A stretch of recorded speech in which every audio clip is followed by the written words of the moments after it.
Before a single car hits the barriers of Monaco, the pressure is already peaking. One driver is reportedly considering walking away from his brand new team. Another could be sacked as early as next week. And in the background, Lewis Hamilton may have just planted a seed of doubt inside Ferrari, at exactly the wrong moment for Charles Leclerc. What this reveals is that Monaco isn't just another race weekend. For several careers, it could be a turning point. Let's start at the back of the grid, because that's where the tension is highest. Cadillac entered Formula One with ambition, investment, and one headline signing: Sergio Perez. The former Red Bull race winner was supposed to anchor the project with experience and technical direction.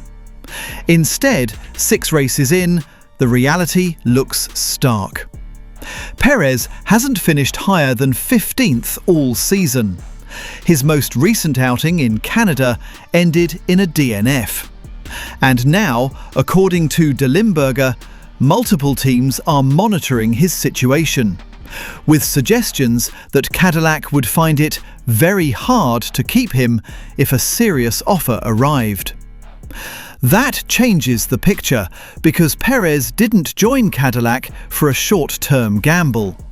He joined to lead a long-term project. If he's already considering an exit, it signals that internally, progress may be slower than expected. Technically, Cadillac's struggles haven't been about one single flaw.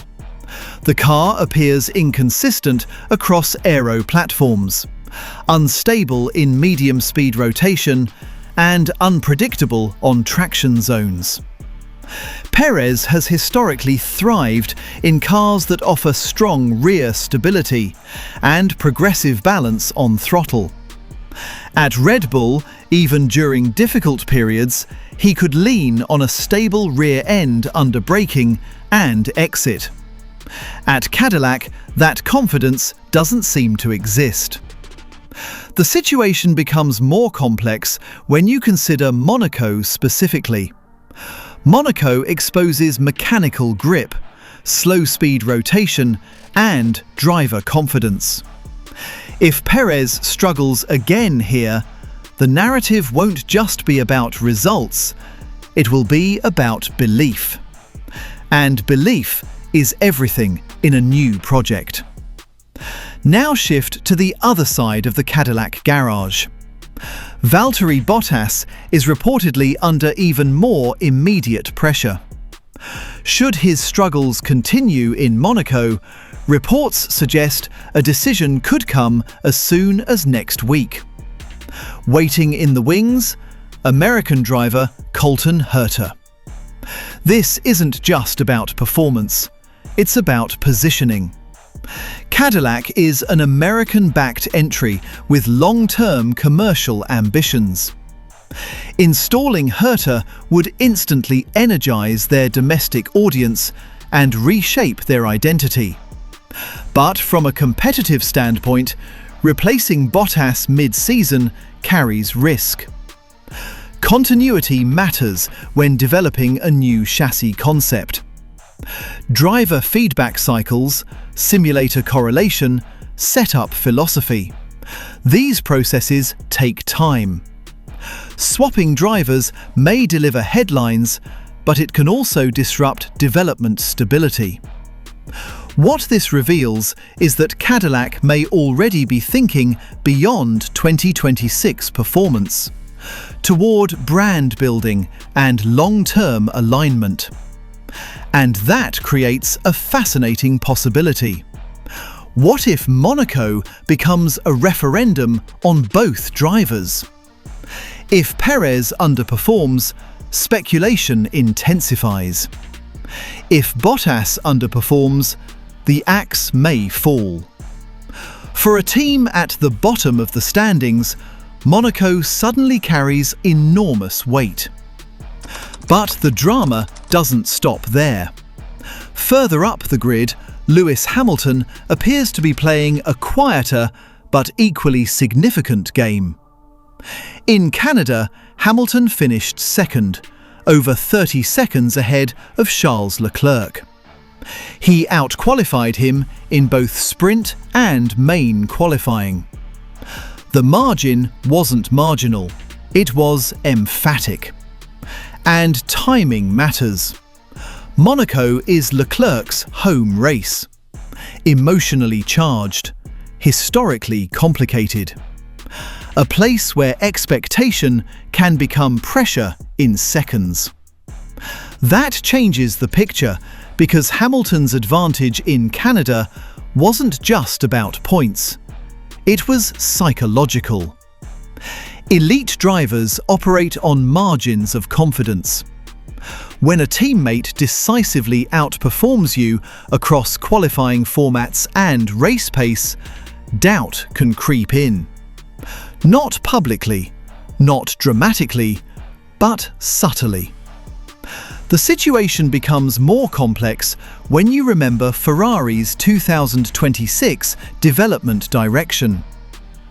If Hamilton continues asserting authority inside the garage, development influence shifts. Engineering resources, simulator prioritization, aerodynamic direction, these often follow the driver delivering results.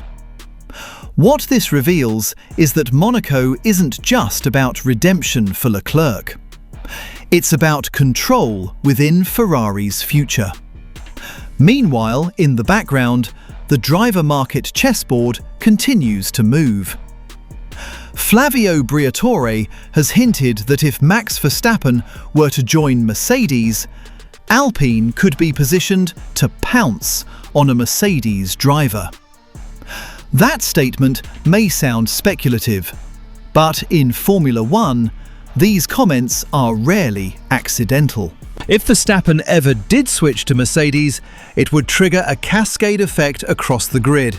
Seats would open, contracts would be renegotiated, projects would realign, and suddenly drivers like Perez, currently under pressure, become valuable, experienced assets again.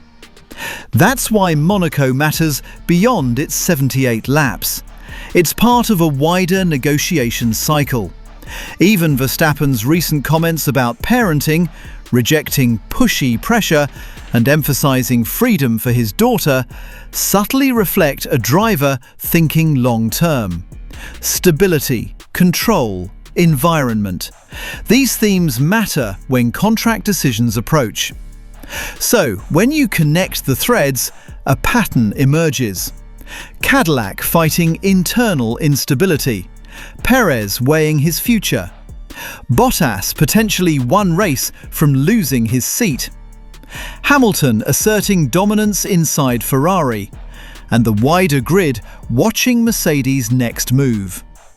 Monaco compresses everything. The track is narrow. The margins are microscopic. Mistakes are amplified.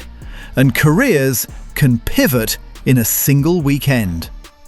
If Perez delivers a composed, clean performance, he quiets speculation. If he struggles, rival teams gain leverage. If Bottas falters, Cadillac may accelerate their American transition. If Hamilton dominates again, Ferrari's internal hierarchy could subtly shift before 2026 development locks in. What this reveals is that while Monaco offers the fewest overtakes of the season, it often delivers the biggest consequences.